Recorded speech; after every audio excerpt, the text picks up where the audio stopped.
Hello students, you are most welcome on YouTube channel of Balmiki Teachers Training College Vaisali.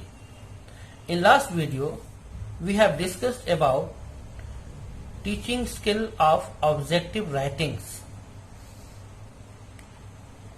How to write objective of teaching points. And this video, we are going to deliver about reinforcement skill. शिक्षण कौशल में reinforcement skill या पुनर्बलन कौशल या प्रबलन कौशल क्या role play करता है, यह important है। हर शिक्षक अपने शिक्षण को प्रभावशाली बनाना चाहता है, लेकिन इस प्रयास में जहां कुछ शिक्षक सफल हो जाते हैं, वहीं कुछ सफल नहीं हो पाते। यह अंतर सिर्फ शिक्षण कौशल का होता है। शिक्षण की सफलता का एक आवश्यक शर्त यह है कि शिक्षक द्वारा पढ़ाए जा रहे पाठ में शिक्षार्थी सहभागी बने, क्योंकि जब तक शिक्षार्थी लर्निंग टीचिंग प्रोसेस में पार्टिसिपेट नहीं करेंगे, शिक्षण सफल हुआ इसको लेकर श्योर नहीं हुआ जा सकता। यह सहभागिता कई तरीकों पर निर्भर करती है। सबसे महत्वपूर्ण तरीका यह है कि शिक्षार्थी में रुचि उत्साह पैदा किया जाए। इसके लिए शिक्षार्थियों के पुनर्बलन या प्रबलन की आवश्यकता होती है। शिक्षार्थी के उत्साह के लिए शिक्षक उनकी प्रशंसा करता है तथा अनुशासनहीनता के लिए या सही अनुक्रिया न करने पर उसे दंडित भी करता है। दोनों ही रूपों में पुनर्बलन या प्रबलन दिया जाता है। पुनर्बलन शिक्षार्थी के लिए एक तरह से अतिरिक्त शक्ति का कार्य करता है। मनोविज्ञान ने यह साबित कर दिया है कि शिक्षार्थी को अधिगम के लिए प्रेरित करने के लिए उसे पुनर्बलन रेनफोर्समेंट दिया जाना चाहिए। थॉर्नडाइक, स्किनर आदि मनोवैज्ञानिकों ने अपने प्रयोगों में अधिगम को प्रभावित करने वाले अनेकों ऐसे प्रयोग किए जिसमें अधिगमकर्ता अर्थात लर्नर को पुनर्बलन रेनफोर्समेंट दिया गया, तो वे अधिगम करने के लिए पहले से अधिक तैयार दिखे। स्किनर के अनुसार पुनर्बलन वह स्थिति है जो अधिगमकर्ता की अनुक्रिया में वृद्धि करती है। पुनर्बलन के अर्थ के लिए यह कहा जा सकता है कि शिक्षक द्वारा की गई वह प्रक्रिया जिसमें शिक्षार्थी उत्साहित हो जाए और उसी उत्साह में वह किसी कार्य को करने में पूरे लगन पूरे मनोभाव से जुड़ जाए, यही अभिप्रेरणा, यही मोटिवेशन रेनफोर्समेंट या पुनर्बलन कहलाती है। दंड की अपेक्षा प्रशंसा या पुरस्कार देना प्रभावशाली पुनर्बलन हो सकता है। जहां तक संभव हो, दंड अथवा नकारात्मक पुनर्बलन से बचना चाहिए। कोई भी विद्यार्थी, कोई भी छात्र कक्षा में अपनी तारीफ शिक्षक से सुनना चाहता है, लेकिन यदि शिक्षक उसे दंड देगा, उसे डांटेगा, तो उसकी सहभागिता शिक्षण में कम होगी। वह सहम जाएगा, वह डर जाएगा और उसकी रुचि कम हो जाएगी। अतः नकारात्मक पुनर्बलन से शिक्षक को यथासंभव बचने का प्रयास करना चाहिए। पुनर्बलन के प्रकार यह दो प्रकार के होते हैं। पहला है सकारात्मक पुनर्बलन पॉजिटिव रेनफोर्समेंट और दूसरा है नकारात्मक पुनर्बलन नेगेटिव रेनफोर्समेंट। सकारात्मक पुनर्बलन के भी दो प्रकार होते हैं। पहला है सकारात्मक शाब्दिक पुनर्बलन और दूसरा है सकारात्मक अशाब्दिक पुनर्बलन। शाब्दिक पुनर्बलन पॉजिटिव वर्बल रेनफोर्समेंट। इसमें जैसा कि इसके नाम से ही स्पष्ट है, इसमें शिक्षक शिक्षार्थियों को सकारात्मक शब्दों के माध्यम से उत्साहित करता है। जैसे उसकी प्रशंसा करता है, ठीक है, शाबाश, अच्छा, बहुत अच्छा, गुड, वेरी गुड, बहुत बढ़िया, और बताओ, आदि आदि। कभी कभी शिक्षक शिक्षार्थी की उत्तर की कक्षा में तार्किक ढंग से व्याख्या करता है, एक्सप्लेन करता है। इससे शिक्षार्थी उत्साहित होता है कि शिक्षक ने उसके उत्तर को उत्साहित किया है और उत्तर देने या अनुक्रिया की गति तीव्र कर देता है।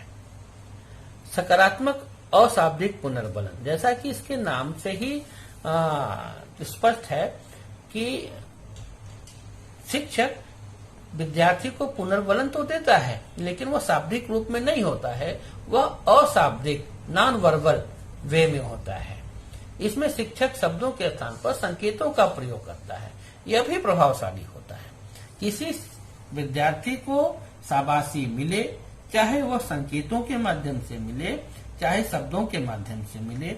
यदि संकेतों के माध्यम से शाबाशी मिलती है तो वह अशाब्दिक सकारात्मक पुनर्बलन और पॉजिटिव नॉन वर्बल रेनफोर्समेंट की श्रेणी में आता है। जैसे विद्यार्थी के से प्राप्त उत्तर की सहमति में अध्यापक द्वारा सिर हिलाना, विद्यार्थी का पीठ थपथपाना, शिक्षार्थी से प्राप्त सही उत्तर को चाक बोर्ड पर लिखना इत्यादि। इसमें सामाजिक परिवेश को देखते हुए पीठ थपथपाना छात्राओं को शिक्षक द्वारा पुनर्बलन नहीं दिया जाना चाहिए। अशाब्दिक सकारात्मक पुनर्बलन भी उपयोगी होता है। शिक्षक को आवश्यकता अनुसार इसका उपयोग करना चाहिए। अब हम आते हैं नकारात्मक पुनर्बलन, नेगेटिव रेनफोर्समेंट। यह क्या होता है? क्या यह जरूरी होता है? क्या इसे शिक्षक को प्रयोग करना चाहिए? तो यहाँ पर सिर्फ इतना कहा जा सकता है कि यथासंभव जहाँ तक पॉसिबल हो सके शिक्षक को बचना चाहिए। लेकिन यदि विद्यार्थी सही अनुक्रिया नहीं कर रहा है, सही उत्तर नहीं दे रहा है, वह क्लास में अनुशासन नहीं बना पा रहा है, तो कभी कभी शिक्षक को इसका प्रयोग करना पड़ता है और इस कौशल में भी शिक्षक को निपुण होना चाहिए। नकारात्मक पुनर्बलन में शिक्षक के गलत उत्तर को सही करवाने के लिए इस प्रकार के पुनर्बलन का प्रयोग किया जाता है। इसके दो भाग हैं। नकारात्मक शाब्दिक पुनर्बलन, नेगेटिव वर्बल रेनफोर्समेंट। इसमें शिक्षार्थी की गलत अनुक्रिया को सही करवाने के लिए नकारात्मक शाब्दिक पुनर्बलन का प्रयोग किया जाता है। इस पुनर्बलन प्रक्रिया में शिक्षक शिक्षार्थी को गलतियों के लिए ठीक नहीं, सोच कर बताओ, दोबारा बताने का प्रयास करो आदि शब्दों से उसे प्रतिक्रिया के लिए प्रोत्साहित करता है। अब हम आते हैं नकारात्मक अशाब्दिक पुनर्बलन पर, नेगेटिव नॉन वर्बल रेनफोर्समेंट। इस प्रकार के पुनर्बलन में शिक्षक शब्दों का प्रयोग नहीं करता है, अनुचित क्रिया न करने का अपने हाव भाव से संकेत मात्र देता है। शिक्षक सिर हिलाकर, आंखें दिखाकर, क्रोध की मुद्रा में मुंह बनाकर आदि संकेत करता है। शिक्षार्थी को अनुचित क्रिया करने के लिए हतोत्साहित करता है। इस प्रकार हम यह कह सकते हैं कि पुनर्बलन से शिक्षार्थी अपनी गलतियों को सुधार कर सकता है। वह शिक्षक द्वारा दिए गए सकारात्मक, नकारात्मक, शाब्दिक और अशाब्दिक पुनर्बलन से अभिप्रेरित हो सकता है। पुनर्बलन कौशल के घटक, कंपोनेंट्स ऑफ रेनफोर्समेंट। पहला है स्वीकारात्मक कथनों का प्रयोग करना।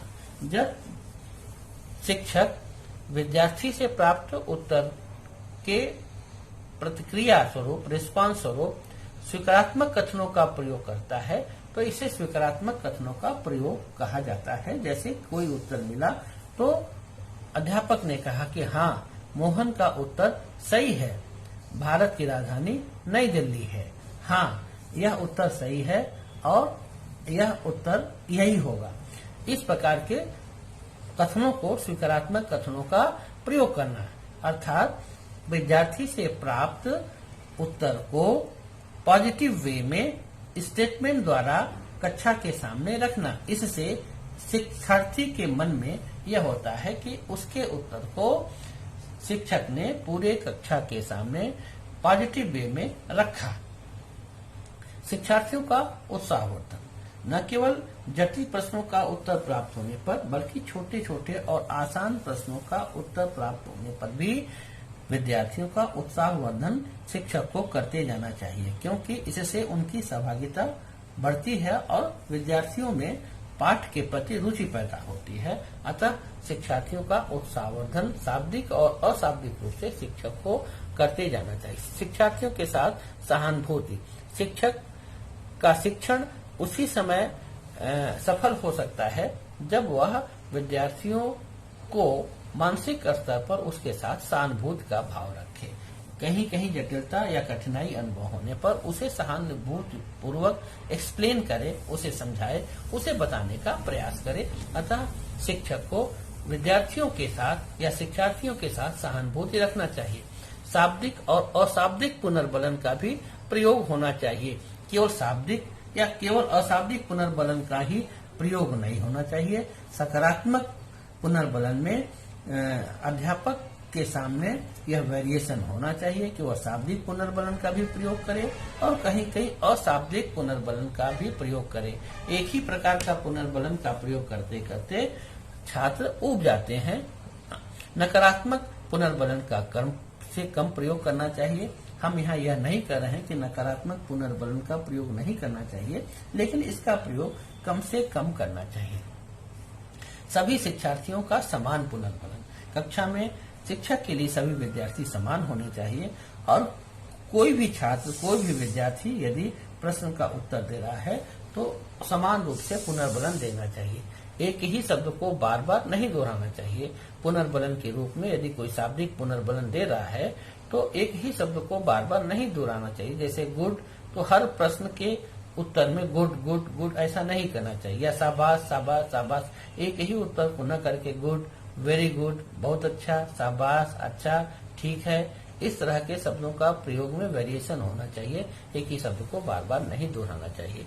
सही उत्तरों को श्यामपट्ट पर लिखना, यह भी एक अच्छा तरीका है कि आप यदि कोई प्रश्न का उत्तर मिल रहा है और वह प्रश्न का उत्तर ऐसा हो कि कक्षा के एक ही 2 लड़के उस प्रश्न का उत्तर दे पा रहे हैं, बाकी लड़के उसका उत्तर नहीं दे रहे हैं, तो यहाँ पर कुछ अलग ढंग से विद्यार्थियों को पुनर्बलन मिलना चाहिए। तो आप उस उत्तर को बोलते हुए सकारात्मक कथनों का प्रयोग करते हुए कि हाँ, मोहन ने यह उत्तर सही दिया और इसका उत्तर यह होगा। जैसे मान लीजिए आपने क्रिया प्रतिक्रिया का पूछा कि क्रिया प्रतिक्रिया का नियम क्या होगा, क्या होता है, यह नियम किसका है, और उसका सही उत्तर मिल गया कि क्रिया प्रतिक्रिया का नियम यह न्यूटन का तृतीय नियम है, थर्ड लॉ ऑफ न्यूटन है। तो इसको पूरे कक्षा के सामने बोलते हुए आप ब्लैक बोर्ड पर या श्यामपट्ट पर लिख दीजिए। यह हुआ आपका घटक।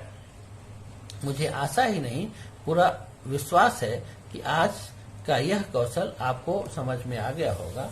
आप को समझने में यदि कहीं कोई दिक्कत हो तो आप हमसे उस डाउट को क्लियर कर सकते हैं। हमारे इस वीडियो को लाइक करिए, शेयर करिए। तो यदि कहीं कोई दिक्कत हो तो आप हमसे संपर्क करिए। Thank you.